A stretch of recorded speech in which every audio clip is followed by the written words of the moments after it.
guys! Magandang araw at kumusta po kayong lahat? Pagpasensyahan niyo na kung hindi na nga ako araw-araw nakapag-post ng video dahil alam niyo na itong cellphone ko ay mabilis nga lang siyang mapuno. Kahit konting video nga lang guys ay napo-full storage na kaagad siya. Kaya ayan, minsan din tinatama din ako gumawa ng video pero hindi ako titigil. Patuloy pa rin ako kaso nga lang meron nga lang kaibahan at hindi nga lang ako araw-araw nga makapag-post ng video. At ayan na nga guys, sinipag nga tayo ngayon kaya napag-isipan ko nga na maglinis nga dito sa lababo namin kasi nangingitim na nga siya. Pero etong ang lababo namin ay maitim nga talaga to tignan. Kahit pa malinis to guys ay talagang maitim nga siya tignan dahil nga hindi nga to naka-tile, hindi nga naka-finishing nga etong lababo namin. Magaspang pa nga siya. Kaya ayan guys, pagkatapos ko nga maghugas ng mga plato, ayan, numpisan ko na kaagad mag-brush nga dito sa lababo at nilagyan ko pa nga yan ng Zondrox. Pagkatapos naman, binaba ko naman etong ang lutuan ko kasi yung ilalim na lutuan ay hugasan ko nga rin, nilinisin ko nga rin dahil nga medyo malagkit na kasi nga alam nyo na kapag nagluluto tayo ay natatalsikan talaga yan ng mantika. At ayan, pinush ko talaga ng maigi yan pagkatapos nilagyan ko rin ng Zondrox. Pagkatapos nung natapos naman, ayan, pinunasan ko na nga rin yung dingding dahil natatalsikan din yan ng mantika. At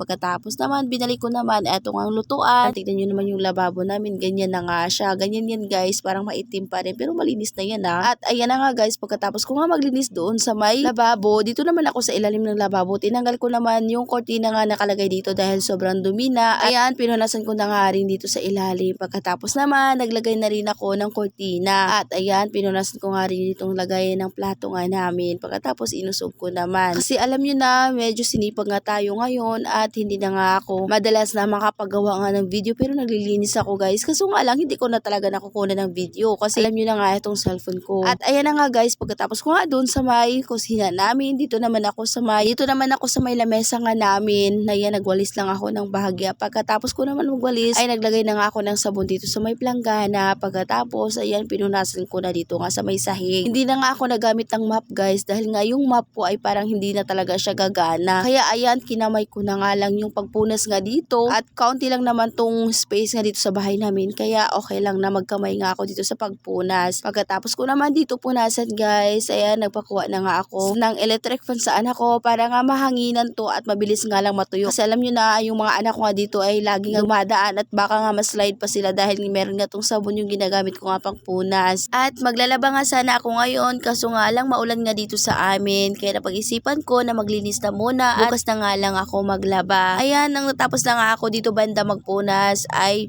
lumipat naman ako dun nga sa may ilalim ng lamesa dahil nga sobrang napakalakit na nga din yung ilalim ng lamesa. At magkatapos naman, nung natapos na nga ako dito magpunas guys, ay nagpahinga na muna ako saglit. Pagkatapos, bandang hapon naman, ay nagluto naman ako ng ulam nga namin ng panghapunan. Ayan, nagluto lang ako ng mga 7 peraso nga na talong kasi medyo maliliit kasi talong na nabili nga namin. Kaya 7 peraso nga yung lulutuin ko. At yung gagawin ko nga dito, ayan, alam nyo na kung anong gagawin nga dito. Naluto, walang iba kundi torta o diva. At ayan na nga guys, pagkatapos ko nga ihawin na itong mga talong, ay pinalimig ko na muna. Pagkatapos, pinalatan ko naman. At naghiwa rin ako ng kamatis at saka sibuyas. At hindi ko na muna hinalo nga dito. Dahil una ko nga lutuin itong ulam ng aming mga anak dahil ayaw nga talaga nila na meron nga kamatis at sibuyas itong talong. Kaya pinituhan na muna namin sila ng wala ngang nakalagay nga kamatis at saka sibuyas. At nung naluto na nga yung ulam nila, ay sinunod ko naman yung ulam nga namin ng asawa ko. Eto nga merong kamatis at sibuyas. Napakabango kasi ng talong guys kapag merong kamatis at sibuyas at talagang sobrang napakalaynamnam nga niya. At mas masarap pa nga to kapag meron kang ketchup. Kaso nga lang wala nga kaming ketchup pero masarap pa nga rin. At nung natapos ko na lutuin ng mga ulam ng mga bata, ayan, silagay ko naman dito itong mga talong. Hinalo ko na nga sa kamatis at saka sibuyas at saka sa itlog. Pagkatapos, nilagay ko na nga dito.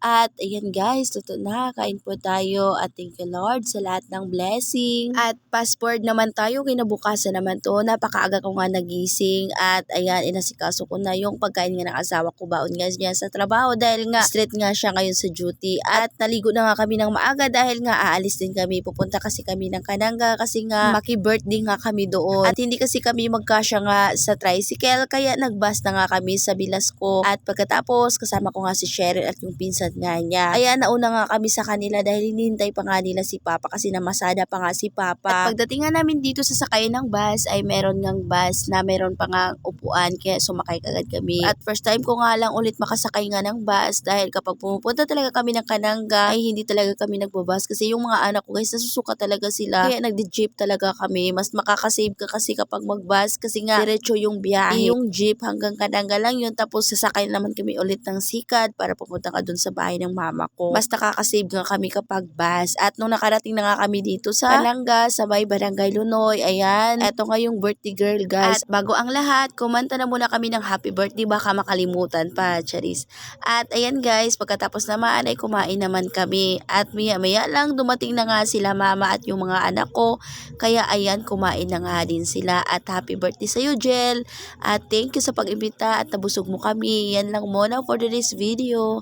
Maraming salamat po sa inyong panonood. God bless.